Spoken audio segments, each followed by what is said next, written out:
Students, good morning. बेटा आप सभी का एक बार फिर से स्वागत है आपके अपने YouTube channel S Kaushalya education में। और बेटा आज हम पढ़ रहे हैं हमारी 5th क्लास की परिवेश अध्ययन का 17वां लेसन, संकट की घड़ी। यानी कि देखते हैं इस लेसन में कि संकट की घड़ी में हमें क्या करना चाहिए और किन संकटों की ये बात कर रहा है। ठीक है, तो अपना लेसन शुरू करते हैं बेटा। प्रार्थना सभा में मुख्य अध्यापिका ने बताया कि आज स्कूल में एक संस्था के कुछ अधिकारी आएंगे। वे बताएंगे कि भूकंप आने पर हमें क्या करना चाहिए, क्या नहीं। जैसे ही तुम्हें सीटी की लंबी आवाज सुनाई दे, सभी बच्चे ग्राउंड में इकट्ठा हो जाना। भाई उसने कहा है कि कुछ अधिकारी आएंगे और वो बताएंगे भूकंप से हम कैसे बच सकते हैं, हम भूकंप के आने पर हमें क्या करना चाहिए। थोड़ी देर बाद बच्चों ने सीटी की आवाज सुनी, जल्दी ही ग्राउंड में इकट्ठा हो गए। उन्होंने देखा कि संस्था में आए अधिकारी मंच पर मुख्य अध्यापिका के साथ बैठे हैं। उनके सामने कुछ सामान मेज पर रखा है और मंच पर कुछ पोस्टर भी लगे हैं। देखो ये बच्चे खड़े हैं यहाँ पे और ये अधिकारी जो आए हुए हैं वो बैठे हैं बेटा, और यहाँ पे कुछ पोस्टर्स भी लगे हुए हैं। देखते हैं इनमें क्या लिख रखा है। भूकंप है अति विनाशकारी, जिससे बचाव सूझबूझ और जानकारी।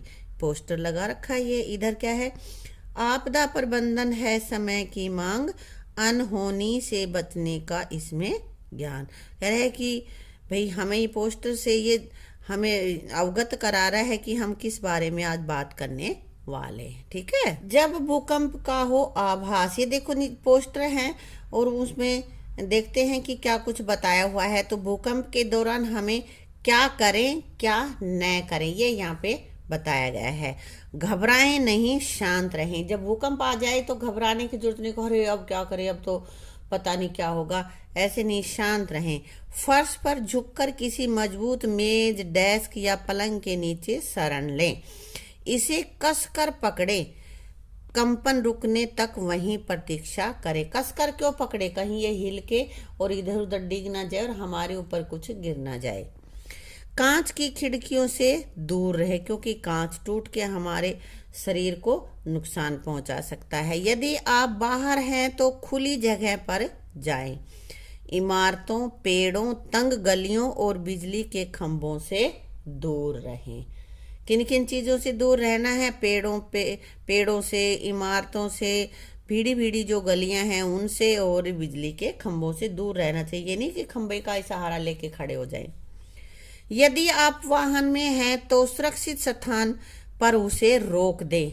कोई कार चला रहा है, कार में है, बस में है, तो उसको खुली जो सुरक्षित जगह है वहां रोके। पेड़ के पास या किसी बिल्डिंग के पास उसको ना रोके। और कंपन रुकने तक वहीं रहें। क्षतिग्रस्त पुल और फ्लाईओवर को पार करने की कोशिश ना करें। यदि आप तटीय क्षेत्र में हैं तो ऊंचाई वाले सुरक्षित स्थान पर चले जाएं, क्योंकि फिर समुद्र में ऊंची ऊंची लहरें उठेंगी और वो हमें बहा कर ले जा सकती हैं। इसलिए हमें तटीय क्षेत्रों में रहने वाले लोगों को ऊंचे स्थानों पर चले जाना चाहिए। यदि आप किसी भीड़ वाले स्थान पर हैं और बाहर जाना संभव नहीं है, भाई भाग नहीं सकते, तो भगदड़ मचाने की जरूरत नहीं है। अपने सिर को पैरों के नीचे झुकाएं और दोनों हाथों को अपने सिर और गर्दन को बचाएं। दोनों हाथों से सिर को गर्दन के ऊपर रख लेंगे और सिर को पैरों के अंदर छुपाने की कोशिश करेंगे। और जब भूकंप आ रहा हो तो लिफ्ट का प्रयोग नहीं करें, लिफ्ट में हमें नहीं जाना चाहिए। ठीक है, आगे बताया जा रहा है यदि हम घर में हैं और बाहर नहीं निकल पाए तो क्या करें। ये चीजें यहाँ पे उन अधिकारी ने बताई हैं। यहाँ पे क्या बताया है, अधिकारी ने यह भी बताया कि भूकंप आने पर यदि बाहर निकलना संभव न हो तो फर्श पर लेटकर किसी मजबूत चीज जैसे पलंग या मेज के नीचे चले जाना चाहिए। इसे मजबूती से पकड़े रहना चाहिए। उन्होंने बार बार झुको, ढको, पकड़ो की बात दोहराई। झुको यानी कि झुक जाओ, अपने सिर को इसके नीचे झुक जाओ, घुस जाओ और फिर उसको मजबूती से पकड़ लो। ठीक है, शर्मा व राजन से मंच पर इसका अभ्यास भी करवाया। देखो यहाँ पे इसने लिख भी रखा है, झुको, ढको, पकड़ो। राजन, सर, भूकंप आने पर किसी मजबूत चीज के नीचे क्यों छुपना चाहिए? अब तुम्हारे मन में भी बेटा ये सवाल आ रहा होगा कि मैडम कह रही हैं कि भाई मजबूत चीज के नीचे छुप जाए, क्यों? क्या भूकंप हमें देख नहीं सकेगा? नहीं, ऐसी कोई बात नहीं है बेटा। ऐसा करने से चोट लगने का खतरा कम हो जाता है। कोई मजबूत चीज है और ऊपर से छत गिर रही है तो कुछ ओट तो वो जिसके नीचे हम छुपे हुए हैं वो भी तो करेगी, और वरना तो सीधी छत हमारे ऊपर गिरेगी तो हम मर ही जाएंगे, है ना?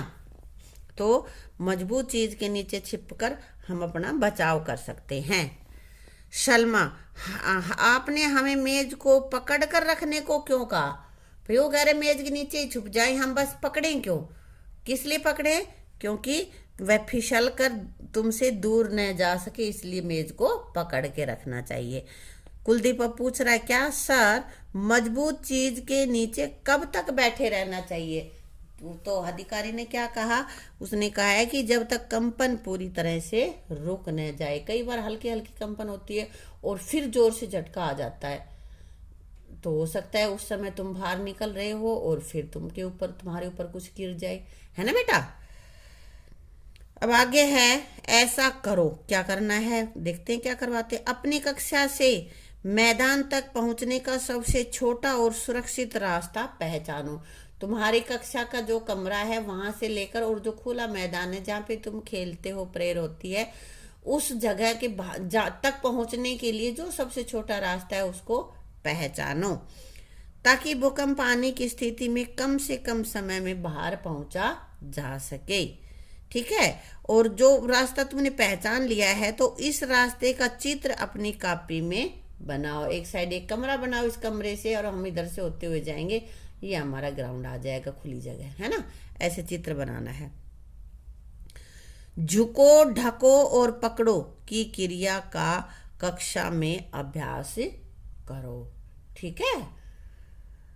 हर पल तैयार। अधिकारी ने बताया कि किसी भी आपातकालीन स्थिति से निपटने के लिए पूर्व तैयारी आवश्यक है।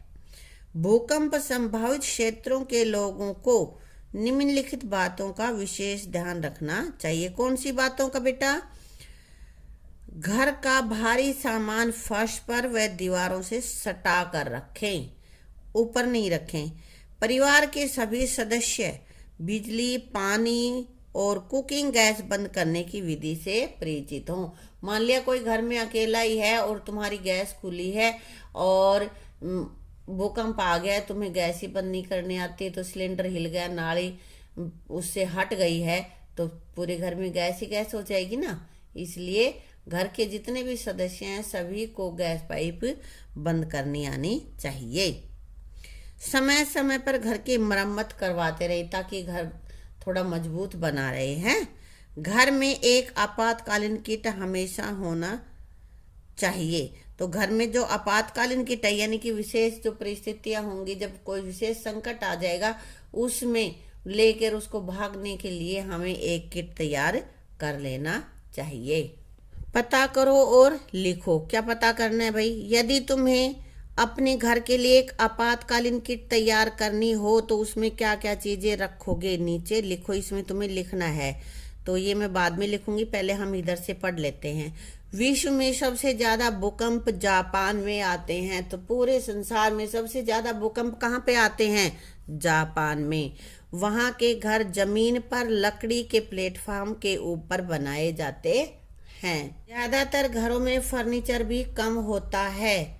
मुख्य द्वार के पास आपातकालीन किट सदैव रखी जाती है। हमेशा वहां पे आपातकालीन किट तैयार रहती है। इसमें टॉर्च, शैल, जरूरी दवाइयाँ, बोतल बंद पानी, क्लोरीन की गोलियां, सूखा भोजन और मोमबत्ती, माचिस आदि चीजें होती हैं। तो बेटा तुमने देखा कि आपातकालीन किट में क्या चीजें होती हैं, यही चीजें हमें लिख देनी है। इनके अलावा एक आध चीज और तुम जो लिखना चाहो वो लिख सकते हो। मैंने लिखा है यहाँ पे एक्स्ट्रा, ये तो लिखी है, शैल, टॉर्च, जरूरी दवाइयाँ, ये चीजें तो लिख दी है मैंने। एक्स्ट्रा भी लिख दिया है, ग्लूकोज, मोबाइल, कैंची, रेनकोट वगैरह ये मैंने लिख दिए हैं। और ठीक है, इनको तुम पहले अपनी खुद की लिस्ट बनाना और फिर जो ना आए वो तुम मेरे से देख कर तब लिख लेना, वीडियो में देख के। बेटा अधिकारियों ने बच्चों को कुछ पैम्पलेट्स भी दिए और कहा आज यहाँ सीखी गई बातें अपने घर और आसपास के लोगों को अवश्य बताना। अब वो जो अधिकारी हैं उन्होंने बच्चों को कुछ पैम्पलेट दिए हैं और कहा है कि भाई जो आज तुमने हमसे सीखा है, हमसे सुना है, वो अपने आसपास के लोगों को भी पहुंचाना वो ज्ञान। ठीक है, अब आगे है भूकंप के दौर की याद। हाँ, तो पहले कभी भूकंप जो आया हुआ है उसकी यादों के बारे में बातें करेगा। यहाँ पे सभा के बाद बच्चे अपनी अपनी कक्षाओं में चले गए। बाहुन अपनी सीट पर जाकर गुमसुम बैठ गया। और बाहुन क्या कर रहा है? बाहुन भी एक लड़के का नाम है। ये बहुत ही गुमसुम होकर के बैठा है। उसकी आंखों में आंसू देखकर दोस्तों ने पूछा क्या हुआ बाहुन?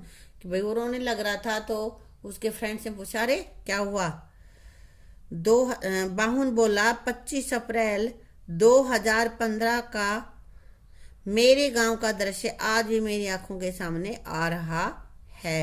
ये कह रहा है कि भाई 2015 में हमारे गांव में जो भूकंप आया था वो दृश्य अभी भी मेरी आंखों के सामने घूम रहा है।